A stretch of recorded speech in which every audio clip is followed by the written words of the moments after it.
Good evening, everybody, and welcome to another edition of No Limits. When you wonder why I'm a little bit more straightforward with the way I said it tonight, I have very good reason to be. I'm pleased to be joined by Coach John Bonamego, and Coach Bonamego is a cancer survivor.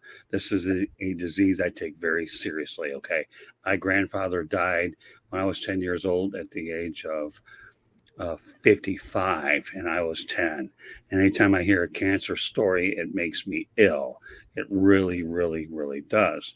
Well, every time I get an opportunity to bring a cancer survivor on the show, that makes me feel very, very, very good. I had an opportunity recently with the Real and the Rare to bring on Irma Perone locally here at the Coral Springs Chamber of Commerce. We promoted her book and also talked about it. So tonight's show is what I consider the John Bonamego cancer survivor story. Coach will and I will go over certain aspects of what he had to do with, and I'm going to let him pretty much take over the broadcast and tell his story. So, folks, we hope you can join us. Before I go any further, though, No Limits is being broadcast around the world. The audio version of the show can be heard on iHeartRadio, Apple, Spotify, Google, wherever you get your podcast. Please hit the red subscribe button on YouTube, South Florida Tribune. We're striving for 1,000 subscribers. Please also comment, like, and share the broadcast. Want to be a guest? One way to do it is just participate in the chat room, or you can send your topic ideas to southfloridatribune@gmail.com. If you want to advertise cost efficiently, no problem. Give me a call at 954-304-4941. We broadcast live on Facebook, LinkedIn, Twitter, and YouTube. Our website's www.southfloridatribune.com. Our Twitter is at Tribune South. Candy Ebling is behind the scenes, not only working on the website, but producing the show as well. So, as I said before, this is a show that, we aim to inspire. Yes, we do. And I really like doing different types of shows because it really allows us here at the South Florida Tribune to not be a one-trick pony. I believe in human interest. Anybody that's ever been brought up in journalism should, because you know what? We could write all the game stories we want, but these are the stories what separate the men from the boys, the women from the girls. And this is how we're going to lead into it. Coach, so glad to have you on. Coach Bonamego works with me on the Sports Exchange, and he's a regular contributor on Inside the Pigskin. I gave him the week off from Inside the Pigskin so he could tell his story tonight. Glad to have you on, Coach. Thanks, Scott. Appreciate it. It's great to be here, and good to see you. And I'm very, very grateful to be able to tell this story because, I just want to be able to help somebody. If there's somebody out there that maybe has a relative going through something similar, or when we talk about the warning signs, that was something that I really wasn't educated on, and I don't want to say I ignored them, but I just didn't really understand what was going on until I got that diagnosis. All right, well, we're going to go over a little bit of thing. I have a feeling on this show I won't lose my voice because I do a lot of talking on a lot of them, and there are some where I just have to let the guests tell a story. So I guarantee one thing: by the end of the night, I will not lose my voice. Anything else I guarantee, well, TBD, as we always like to talk about. That's the closest thing you're getting to a laugh tonight. All right, Coach, let's get to it. We talk about squamous cell carcinoma comprises over 95% of oropharyngeal cancers. Tobacco and alcohol are major risk factors, but human papillomavirus, HPV, that's good enough, now causes most of these tumors. The symptoms include sore throat and painful and or difficult swallowing. Why don't you give me an overview on that? Yeah, the HPV virus is one that's very, very prevalent throughout our society. It's one that affects everybody. You're not going to know when you have it. It's similar to like a common cold, and I don't know what the exact stats are, but it's very, very, very common virus that's transmitted, from person to person. You can get it from hugging your uncle. It's one of those things where it doesn't cause cancer in all people, but in a very small percentage of the population, it just nicks your DNA, and later on in life, it can develop into cancer. For me, it was in my left tonsil, so a lot of the head and neck cancers is what they're talking about there. It's also the same virus that causes cervical cancer in women. Fortunately, it is, we've gotten to the point where it's very treatable. There is a vaccine for those of you who have, pre-adolescent children. You can get your children vaccinated, and then they will never have to worry about getting head and neck cancer or cervical cancer for in females in the future after they get older. So it's fairly, again, it's a common virus, but it's in a fairly fairly common cancer, and fortunately it's one that is not 100% treatable, but very treatable. Okay, let's talk about the HPV infections that you indeed just alluded to that are very common. Nearly everyone will get HPV at some point in their lives. More than 42 million Americans are infected with types of HPV that cause disease. About 13 million Americans, including teens, will become infected each year. Why don't you please elaborate on that? Yeah, I mean, those are the stats. Like I said, it's gonna present itself like a common cold. You won't know. I don't have any recollection of when I got it. I mean, there's a lot that's not known about. In terms of when people actually get it during their life, but Right. The stats are real. Almost everyone is going to contract it at some point or another. Okay, let's talk. We're going to go through a few dates that we talked about earlier today. May 23rd, 2015, you noticed a lump in your neck. So when did you find out about your symptoms? Yeah, actually, I had taken the job as a head coach at Central Michigan University, which was my alma mater, was my dream job. Started that job in February. I think it was February 15th. And we were actually, Paulette and I, my wife, were in Jacksonville because our oldest son was a senior in high school, and we were down for his graduation. And it was really like the day after his graduation, I felt a lump on my throat on the left side, right near my tonsil, and it was painful. Now, tumors themselves don't cause pain, but with just where it was positioned on my neck, it wasn't excruciating, but it was painful, and kind of brushed it off for first couple days, and then really wasn't getting any better, and so I called a doctor friend of mine, and I was about ready to go into urgent care. And, he convinced me not to do that, just to wait. He said, give me 30 minutes. It was Dr. Keating up in Mount Pleasant. And so let me see if I can get you in to see somebody. He was able to get me, to a doctor quickly that same day. And that's really kind of what started the whole process. And the thing that a lot of people don't realize is that cancer diagnosis doesn't happen overnight. It's a process of elimination. It takes some time. I had just a general appointment. Went through x-rays. I had a fine needle biopsy. A lot of that stuff was still inconclusive.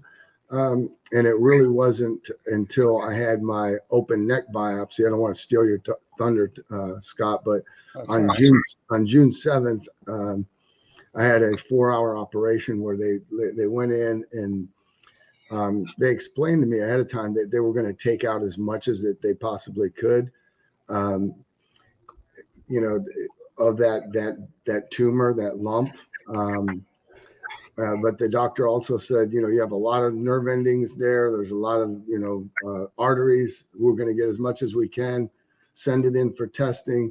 He said, if we don't get it, it doesn't matter, because if it comes back and it's cancerous, you're going to have to get, some type of treatment anyways.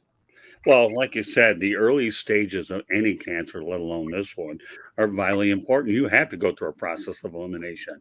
Unlike other diseases where you can get them early, this is just not one of those type of Yeah, situations. correct. And there were two warning signs that I want to mention, just so people are aware of it, because I really wasn't aware. The first one was fatigue, and I'm not talking about just regular tired, like really, really tired. And, Right. I experienced that, but, coming off an NFL season as an assistant coach, Mhm. um, going through the whole process of interviewing for a head coaching job, taking over a program, I just chalked that up to me, just being tired from my job.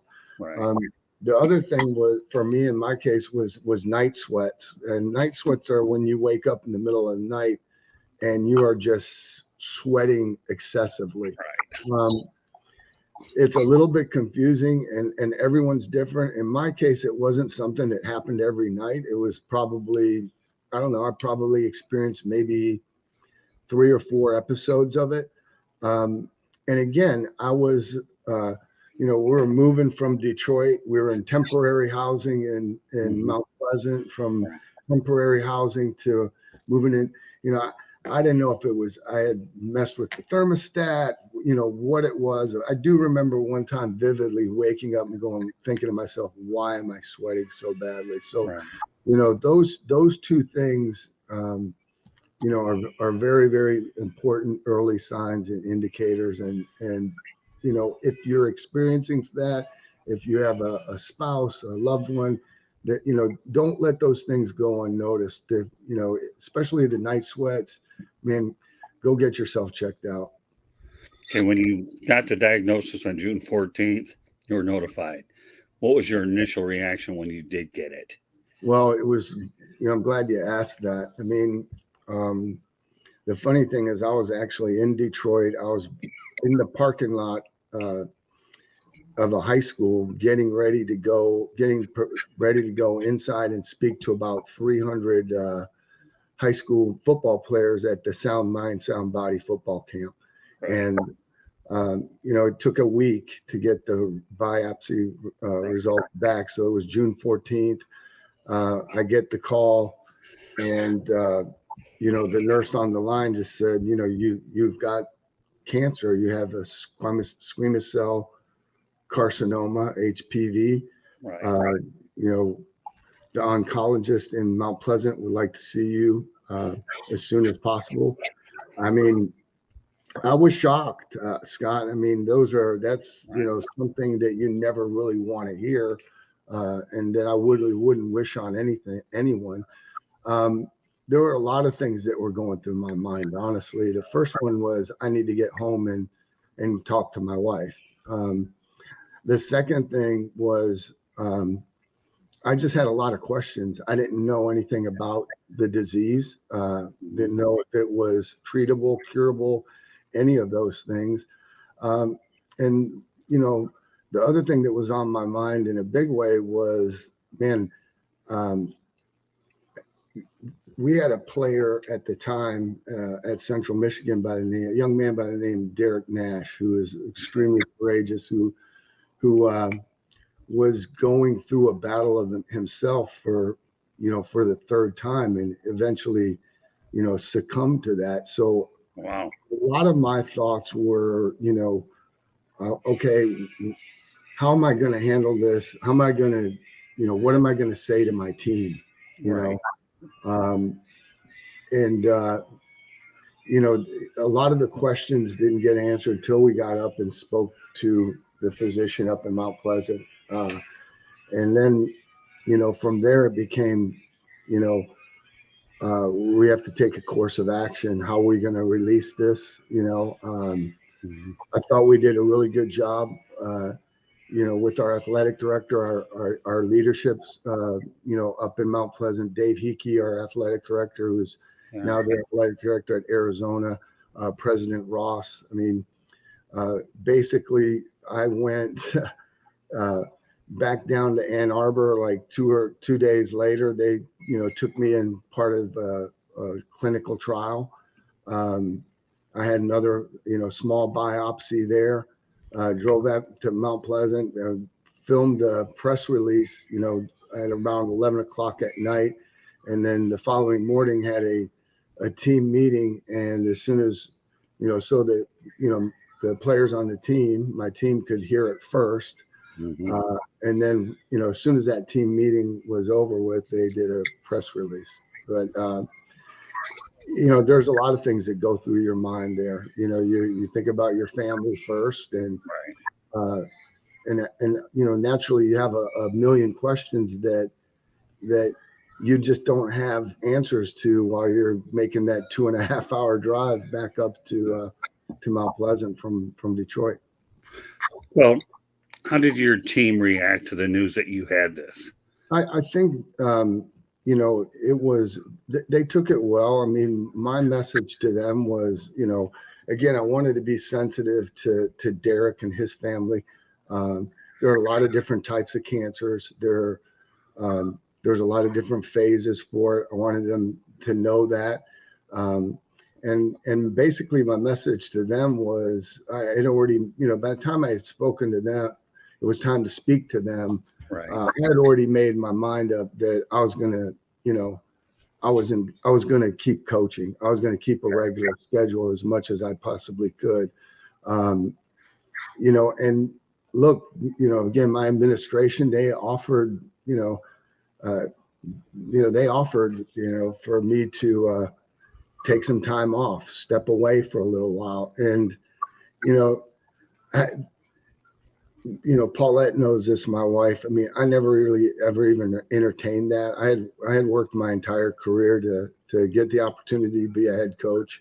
But even at another deeper level, I felt a sense of responsibility to my players and my staff. I think that you preach things throughout your career, and I had a group of seniors that were getting ready to play their final year of college football. When you're in a leadership position, especially as a head coach, the decisions you make, they affect everybody, everyone around you. And so I really didn't want to let anybody down, and I wasn't going to let this stop me. And my message was, look, I will handle this. I'll fight this. You guys don't need to worry about me. We have another opponent on our schedule, but it's one that I've got to defeat on my own. Right. And, it was, as much as possible, we tried to keep it as, business as usual. The summer was really, really busy because when my treatment started, we decided to go to University of Michigan Hospital in Ann Arbor. So that's about a 2 hour and 2.5 hour drive from Mount Pleasant to Ann Arbor. So the regimen was 8 weeks of chemotherapy and 7 weeks of radiation. The chemo I got on Mondays. The radiations I got on Monday, Tuesday, Wednesday, Thursday, Friday. So there was 7 weeks where we were driving to Ann Arbor and back to Mount Pleasant, 5 days a week. And, the radiation, the way it stacks in your body, the first couple of weeks are easy. You don't notice anything. And then it starts to accumulate. And the way radiation works is it's like, Scott, if I give you a 5 pound weight today, right, and you carry that all around all day long, and then tomorrow I give you another 5 pounds, so now you've got 10. After 3 days, you're going to have 15. After 4 days, you're going to have 20. After the first week, you've got 25 pounds. Right. In 2 weeks, you're going to have 50. 3 weeks, you're going to have 75. So that's how it stacks up. And then when you're done with it, it leaves your body, at the same rate. So the symptoms don't actually come on all at once. They gradually occur. And, I don't want to spend the whole show about that, but in short, I had to get a feeding tube because I couldn't swallow anything really. You lose your sense of taste. I lost a total of 75 pounds, which was nuts. But that was the regiment. So that went from June 29th to August 21st. So that was through the first part of training camp. Which fortunately for me as the head coach, I was the guy that made the schedule. So I always had that. I had the first appointment slot at the oncology center in the radiation oncology center at Michigan. That was at 7 a.m. So I was there every morning at 7 a.m. and I would get my Saturday and Sunday off to recuperate a little bit. Well, you mentioned this, and I'm going to reiterate on it for a moment, Coach. Okay, that I really am proud of you for knowing that you could have had an interim coach step in your place, but you chose to set a good example for your students. Because I call players at that level students first, because they call it the student athlete, and you kept on coaching. And you know what? I cannot give any higher praise than I am able to do, let alone anybody that's watching this or will watch it down the line. I mean, that's incredible. A lot of coaches know they could, but you just kept battling. And you know what? That's an inspiration, not only to players, but just anybody in general. I mean, keep on coaching, and that's what you did. Well, I appreciate that. And I was very, very fortunate. And it wasn't, I wasn't by myself. Right. Thank you, George, for your comment there. I appreciate that. I was fortunate. The players were super supportive. Obviously the administration was supportive. I had a great staff. Those guys really, stepped up, and I have the best support system at home, and my wife, who held my hand every night when I fell asleep, when I had to sleep propped up, because if I laid down completely flat, I probably would have drowned in my own mucus. As gross as that is, that's just part of the deal. But I think one of the things, also a big part for me, and I've been asked this before, was people say, do you appreciate things? Do you appreciate life more? I don't ever think that I ever was that person that took things for granted, but I do think what it does is it changes your perspective on things. When you're going through something, another trial, another tribulation or something, I kind of go back and say, well, this might be tough. This stinks, but it's nothing compared to, what I went through. The other part, and perspective is so important. And every single day when I would go down there to Michigan, man, I felt really, really lucky. I really did. Because like I said, we ended up losing Derek Nash. Right. We ended up having to, to bury him. And, I just learned a lot of lessons, that the disease doesn't discriminate. I saw all people from all different walks of life, all different ages, and a lot of them were far worse off than I was. And your heart really goes out to them. And, so just, if there was one big lesson, it was, always keep things in perspective, and, find the people that are important to you, just, keep them close and hang on. And, those were just really, really important deals. The other thing I would say is,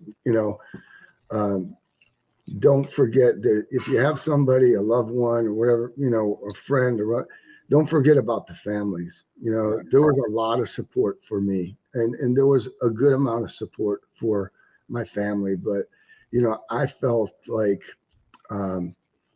they were such a big part of it. And, your children, your kids, they range from senior in high school to freshman in high school to, sixth grade. Their understanding of it is different, so it just, always keep that family in mind too. If you know somebody that's going through there, because trust me, it's just as tough on them. You know, a lot of the tension, a lot of the focus is on the individual because of the treatments and that sort of thing. But man, don't forget about those families too. They need your support as well. Okay, I find it interesting. I don't want to say ironic because we plan these shows when we do, and dates sometimes come into they happen to work out, and this one really did because you indicated that you were diagnosed on what June 14th, and here we are doing this broadcast on June 15th. Yeah. I mean, so let's have a little. There is a way we can have a little bit of fun here, and this is probably the window that we can do it. Okay, Yep. So what do you think? We're doing this on June 15th. You were diagnosed on June 14th. Give me a little perspective on that. Well, I'm still here. That's the best perspective I can give you. And I know maybe that's not, I'm still here. And really it was Paulette, was my wife that when we were on the phone yesterday, she goes, John, you realize it was June 14th when you got your diagnosis. And I'm like, yeah, that's right. The better one was, about in November, it was mid-November. I think it was right around Thanksgiving when I got the all clear. That's the one that's really important. Well, let's have a little bit more fun on dates because when I had major back surgery at Holy Cross in Fort Lauderdale, I was in there on morphine. That was my favorite drug. Oh, you talk about candy, other than the one I married. That was a good drug back then, but the amazing part about that, and this, I was going through a severe herniated disc with the L4, L5. Well, get this, Michael Jackson and Farrah Fawcett died on the same day. Oh, man. Operation. Now, here's the intriguing part about this, Coach, okay? Every time I need to look up my operation, all I need to do is look up Michael Jackson and Farrah Fawcett. Oh, hey, by the way, on my medical reg, and if that isn't interesting, okay, if I want to look up Billy Martin's death, I tore my ankle on Magic Mountain in Vermont. I just look up, that's when I busted up my ankles. So say what we want about dates, but, if there's any kind of thing that happens for a reason, and I'm going to mention Billy Martin, Michael Jackson and Farrah Fawcett, that's when a couple of my major situations occurred. So, I mean, and yet, ironically, you found out the day before we're going to show. Right. So with that said, when you got the cancer diagnosis, and we talk about cancer, excuse me, sorry about that. So let me try again. When you got the cancer diagnosis, what's going you in your head? You feel it's like, do people react like this is a death sentence now? Because traumatically, psychologically, I got cancer. I only have so much time to live. Is that the initial reaction that you get? I think it is from a lot of people that don't know you if you don't have the opportunity to explain it to them. I'm pretty stubborn and hard headed. I never really thought of it that way. I never.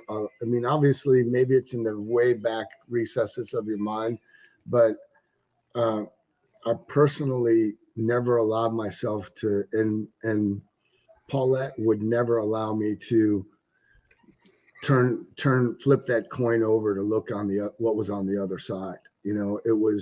We were focusing on just, really, one day at a time.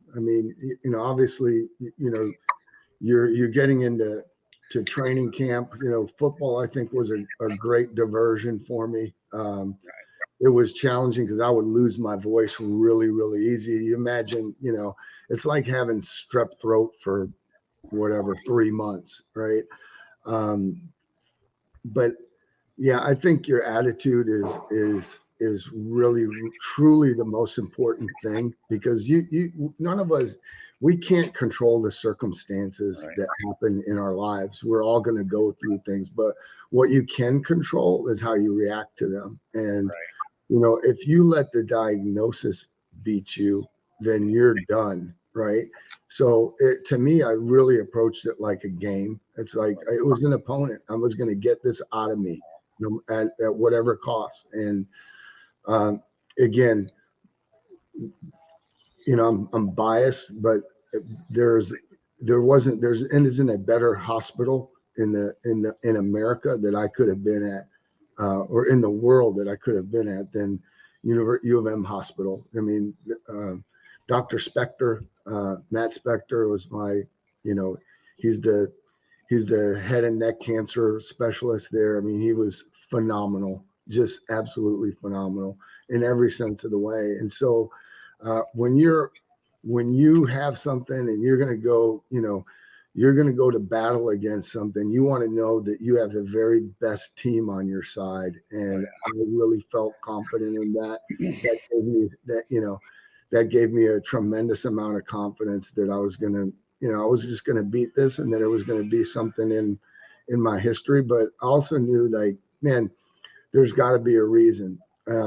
It was overwhelming, the number of people that reached out, complete strangers. There were several people that had gone through the same exact cancer that reached out. And what I've just tried to pay it forward or pay it back whenever I can. Anytime I've heard of it. I mean, ironically, I didn't really know Ron Rivera, but Coach Rivera, when he went through his deal a couple of years back, it was the same exact thing.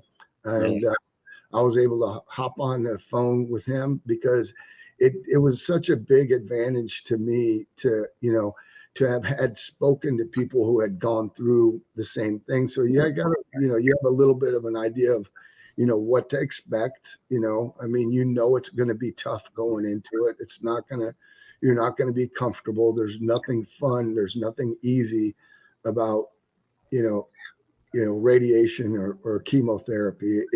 It sucks. It really does. But, again, it's all about your attitude and your mindset.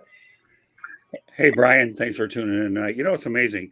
You talk about Dr. Matt Spector. I'm going to have to Google him up a little bit. My mom ended up having stud. What's that? He's an absolute stud.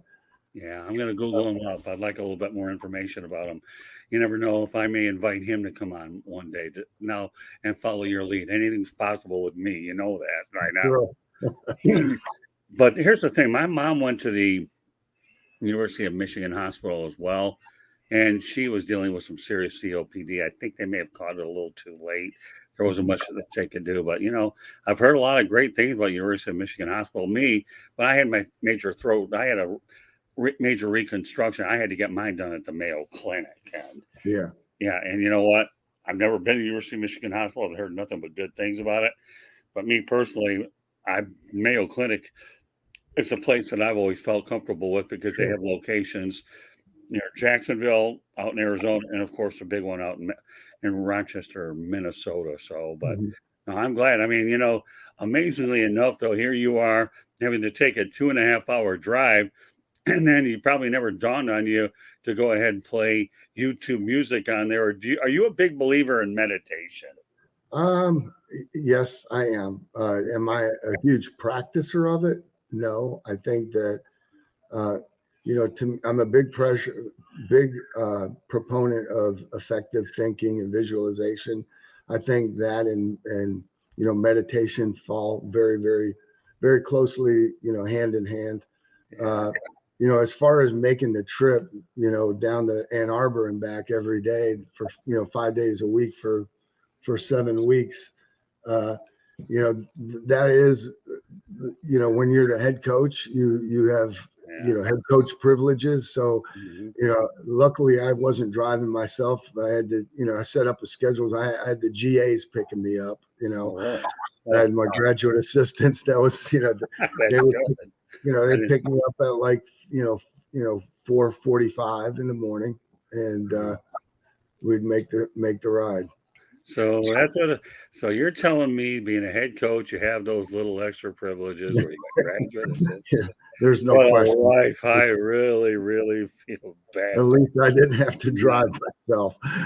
So you take a wheel away from me 2.5, 3 hours, and I'm driving crazy. Everybody's gonna think I'm gonna lose it. You talk to my wife, Candy, she'll tell you right now that if he's healthy, he's dangerous. And I don't know if we have any cops out there listening. Don't worry. I do the best I can to play it straight because I'm not looking to finance your city. Yeah. I want to get it. I'll tell you a funny story is, my office at Central was right across the hallway from like the team meeting room. And I had a PICC line inserted in my left arm, which a PICC line, for people out there that don't know, it runs through it. They take it all the way up to your heart, because the thing that happens is you end up getting blood test after blood test after blood test after blood test. Every day they're drawing blood from you, and you're not eating because you can't. You're on a liquid diet.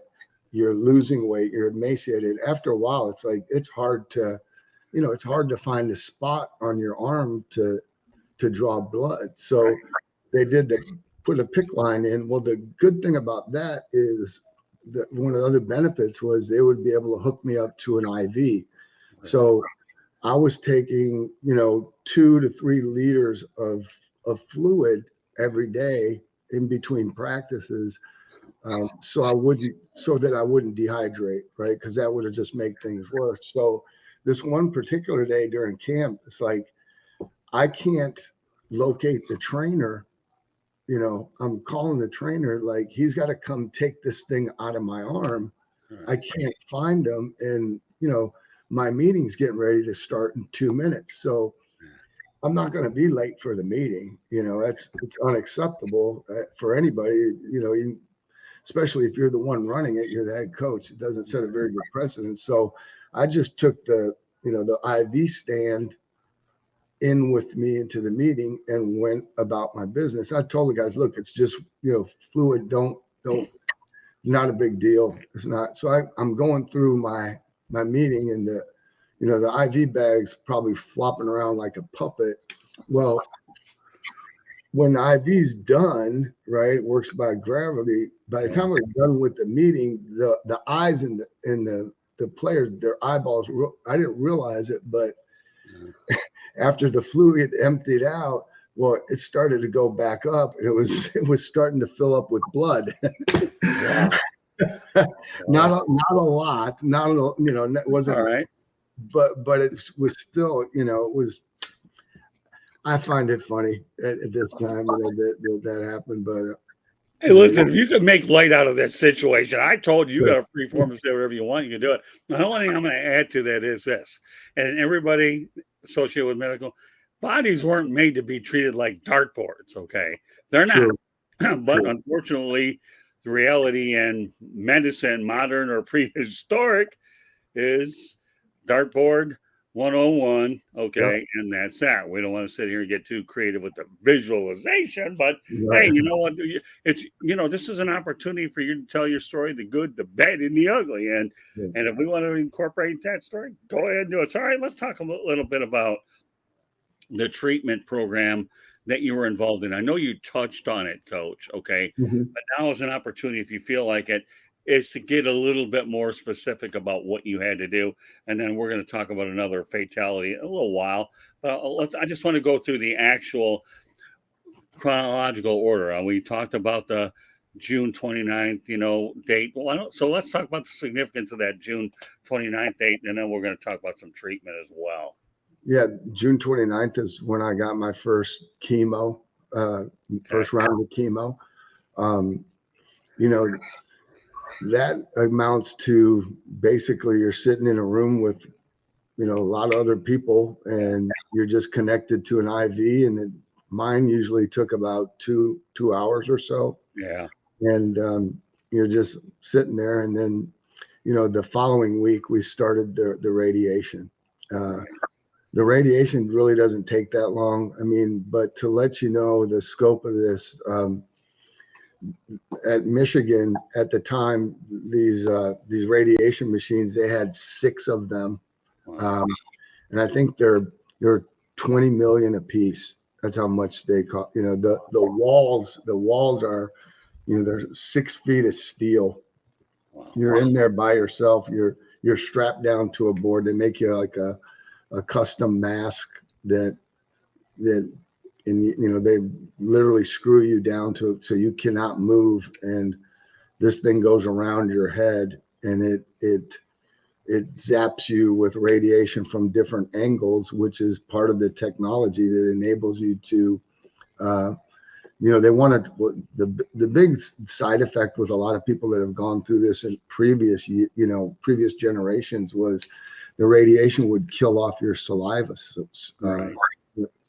glands. And so by rotating it, they are able to preserve a lot of that. And you're still going to lose some of it, but the theory is that the ones that are preserved can make up the difference for those. So there's times where I still get dry mouth if I talk too long, but man, I'm fortunate, and it's nothing that I can't live with and deal with. And again, very, very lucky. But yeah, the radiation only takes about, by the time you're there, you're in and out in 15, 20 minutes. But to give you an idea of the scope of people that they're treating, those things are booked solid, on 15-minute increments from 7 o'clock in the morning until, 7 or 8 o'clock in the evening. And that's how many people are going through there on a daily basis. I imagine that's where your graduate assistants were a real big help there, weren't they?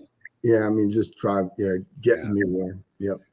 Yeah, I get dry mouth because I talk too much, but then again, it's something you're surprised anyways. I don't know. Whatever. All right, so let's talk about the fact that, if it's caught early, you're okay, but if it's not, it's fatal. Let's talk about the Hillsdale story, if you don't mind. Yeah, a good friend of mine, Patriepma, was the head coach at Hillsdale College, and was battling the same cancer for the second time when I was diagnosed, and eventually succumbed to it. The first time, he was able to, they caught it, he was able to get treatment, and then almost 5 years to the day, it came back. And that's why when you finish your, when you get the all clear stamp of approval, technically you're in remission. So the American Cancer Society has a window of 5 years. You're in remission for 5 years until you're officially declared, cancer, you're cancer free, or, cured. After the 5 year mark, the incidence of it, or any cancer returning, is vastly diminishes, almost to nil.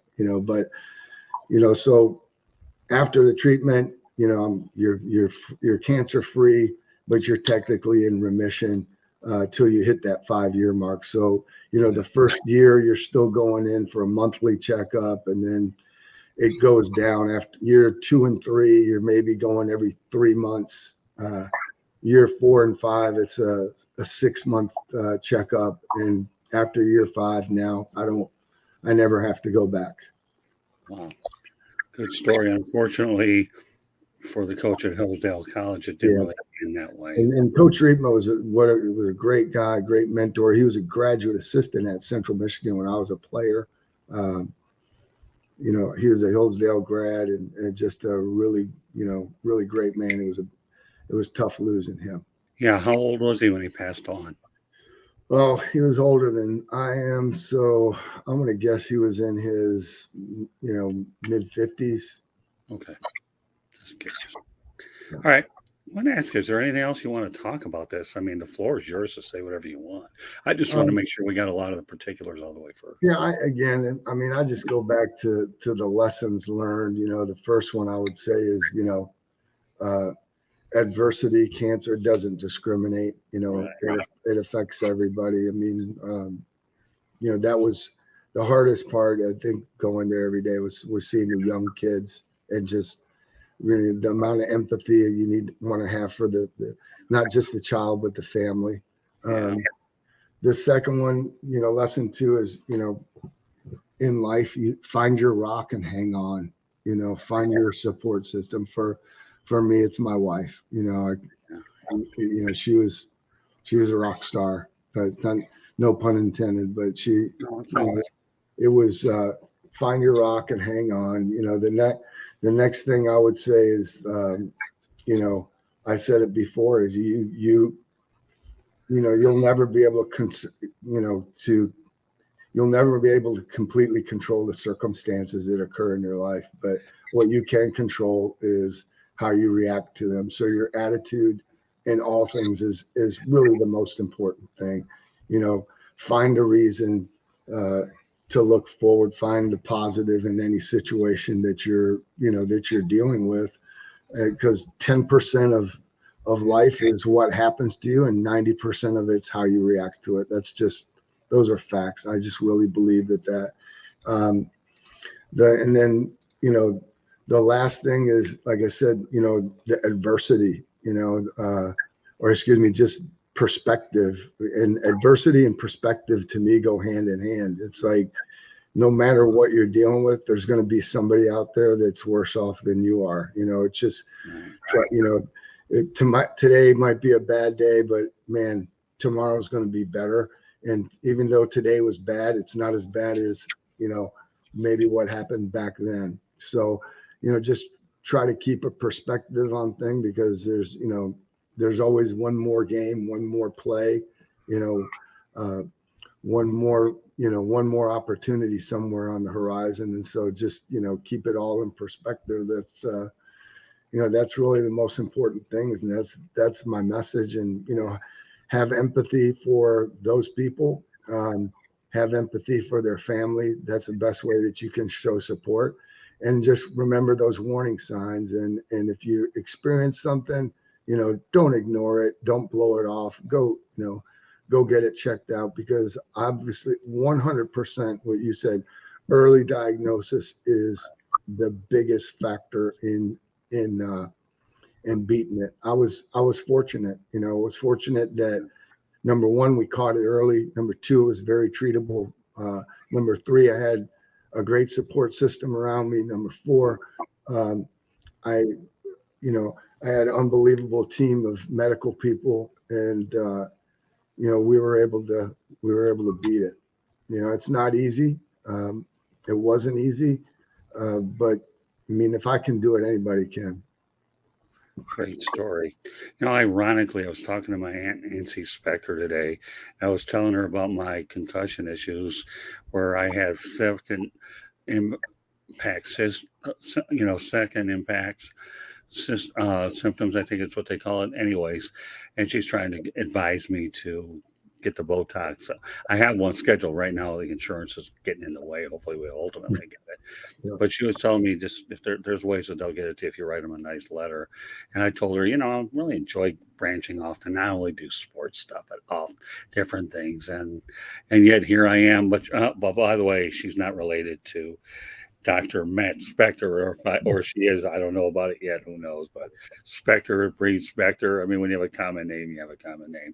And I have a feeling at some point she'll probably watch this show, because I told her I was really been looking forward to doing your show for a long time, doing this thing after we touched base on a couple of things and the timing couldn't have worked out. But you are right, though. You talk about a significant other, soulmate.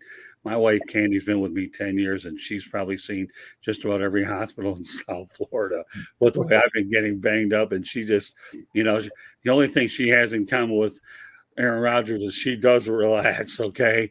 And before we were married, and I was having some major problems, just stood there and said, yeah, Candy, I can see the outside. I don't like to tell her story too much, but she was involved with a guy before she was with me. Unfortunately, he passed away in that very hospital. So then she wheels me out. So, well, people can't leave JFK Hospital out in Lake Worth or wherever alive. And I'm just one of those things. So, I told her, let's get over the beach. I didn't really like the view from the hospital, but it stunk. And that's when my mother was calling me. A future mother-in-law was calling me 3 times a week. But please tell your wife that Candy and I are looking forward to catching up with you. And you and I, we got tons of stuff to do anyways. But, hey, you're right. You're going to have a soulmate. I mean, I always tell people, when they talk about my wife, she's a different bird. She probably deserves a gold medal bigger than the one they get at the Olympics for dealing with me on a lot of different fronts. But I told my Aunt Nancy Spector on a candid note, no matter what happens to me, when it's all said and done, I say, you know what? You'll always know what I sound like, always know what I look like. All you need to do, Candy, is go to YouTube, okay, and that's that. And then you'll know what when you hear somebody passes on, you may not have enough tape to know what they sound and look like, but we got it here. You don't have to use me as one of those get up, and they have a ringtone made after me, but let's take that off of me and keep the focus on you. It's just some ironic synergy here that with you have a strong significant other like I do, then to me that's important because you know what? You always feel, Coach, that you're not in the battle alone. And No there's question. nothing, yeah, there's nothing more powerful than to know you have somebody right by your side. Well said. Yeah. Well said. Yeah. And I'm looking forward to meeting your wife. But you and me, we're going to be doing some remote stuff. All this streaming is all we got to do. I'm glad. I got to tell you a funny story, though. And I always used to joke around with my mom, but she always used to take it the wrong way because she was a flamboyant individual. God love her. Okay. She taught me a lot of things about creativity. But, Mom, here's the deal. Okay. And you want to talk about a poker face could really get into somebody's head. There's things about poker faces and communication that you ought to know. You're a head coach and a regular coach, right? But, when my mom had numerous cancer scares and health problems, you know what the problem? I told my mom, and I'm giving her the most serious face, like it looks like I'm demeaning her. Ma, I hate to tell you this, okay? But God doesn't want you and the devil won't take it. She said, well, wait a minute. And then it took a little while to process this. Mom, you don't even understand. That's the biggest compliment. You didn't even go out there and figure out. If they don't want you, the devil won't take you. Okay. Then it means you get to live. Oh, I didn't know that. I'm telling you. So, folks, if you ever want a line, you heard it here on the South Florida Tribune Broadcasting Network, whether it's your mom, dad, or whoever. God doesn't want you and the devil won't take it because that means equals LIVE, live. All right. So I'm glad I had to get that one out here because I know that we do take cancer seriously. We really do. And I know if it happens with me, well, you know what? I'll deal with it like you. I'll take care of it head on and do the best I can. But everybody, our goal here, Coach, as we know, is to inspire and educate and inform. And I think that every time I put a broadcast together, those are my top 3 priorities when I'm doing this stuff. And, it's just one of those type of things that we have a job to do. We have to maintain our professionalism. We have to know when to use humor. And then there are times we have to be serious about things. So you have to be a chameleon in the way you approach anything that you do. I imagine you coach the same way too, right? Sometimes it's funny, sometimes it's not. Sometimes you got to lean on people. But you need the full spectrum of your personality to get through to get through to your audience. I think that's it's really important in coaching. I mean, it's important. You have if you have 100 players on a team, you got 100 personalities. Every one of them are different. And it's you are a team. But still, it's like you have to know. You have to know as a coach what makes the individual tick. Right. Well, one of my long-term goals to coach is to be able to do public speaking, and I'm looking forward to doing that when the situation presents itself.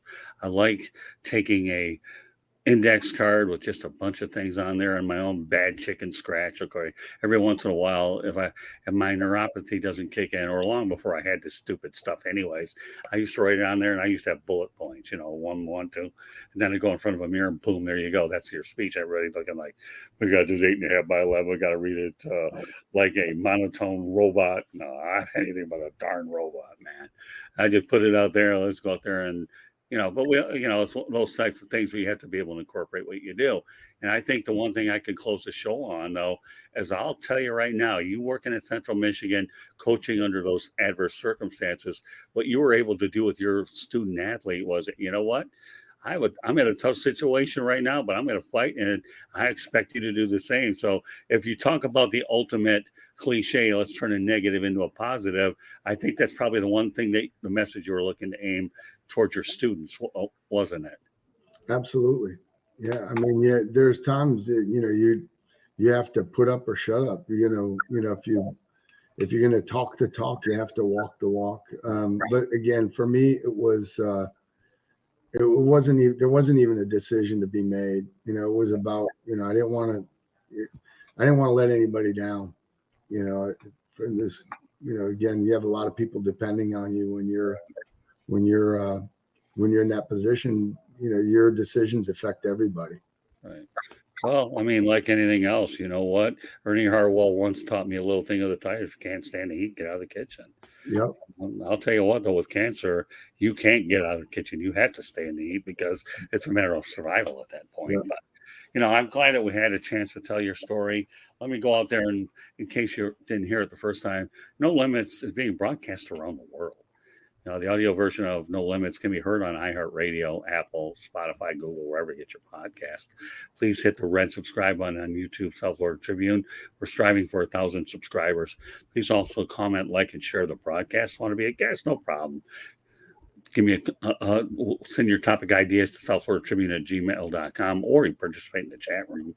If you want to advertise cost efficiently, no problem. Give me a call, 954-304-4941. We broadcast live on Facebook, LinkedIn, Twitter, and YouTube. Our website's www.southfloridatribune.com. Our Twitter information is @Tribune South, and Candy Ebling, as usual, does a magnificent job working behind the scenes. She really does.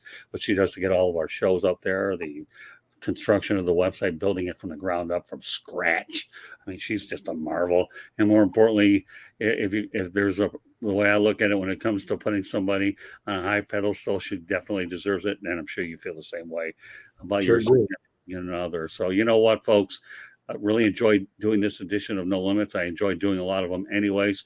But sometimes when you run across a cancer survivor, a guy that you care about, and we've worked together before, and now you and I have a chance to do stuff here in the media together, which is even better because that means we get to stay in touch more, and you get to go ahead and take all my other stuff when it's serious. But this is one of those kinds of things here, okay, to me, that hits closer to home.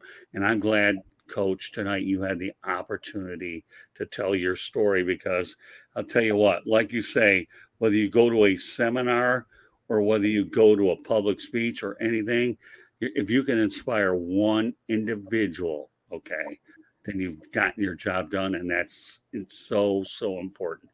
And that's what we're striving to do. And I'm just so glad that you and I had an opportunity to use a day after your diagnosis to tell what we call the John Bonamego cancer surviving story. Folk, that's how we typed it. And that's exactly what I'm really proud to do. And, Coach, to me, you're my hero. You really, really, really are. And no, it's the truth. You are my hero. I appreciate that. You're a great friend and colleague, but you're my hero. And as I said before, we want to, our goal here when we do this sort of thing is we want to inspire people and motivate them where, you think things are bad in our lifetime, go to foreign countries where they're homeless and they aren't fed well. And I know that's a tough situation for them, and I totally respect it 1,000,000,000%. But we're focusing on the present. I'm just glad that you're able to enjoy retirement in the state of Florida, and that your coaching career was well defined, as we talked about in your first show with us. But we got more to do, don't we? Sure do. Thanks, Scott, for having me. I appreciate the opportunity to tell the story. Thanks to all the people. We didn't get to all the comments, but I appreciate those. And, just as a final thing before we sign off again, just know the warning signs, get help and keep it positive, keep it in perspective, everybody. Thank you. All right, so this concludes this edition of No Limits. My name is Scott Morganroth, Motor City Madmouth. Pleased to be joined by Coach John Bonamego. This is an opportunity for Coach to tell his story, and I hope that you're able to get as much out of this episode as much as we enjoy putting it together and getting it out there for everybody else. So once again, folks, on behalf of Coach John Bonamego, my name is Scott Morganroth, the Motor City Madmouth. Thank you for joining us on this edition of No Limits. And you know what? We're going to have Coach back on talking football next week, but we gave him a break this time.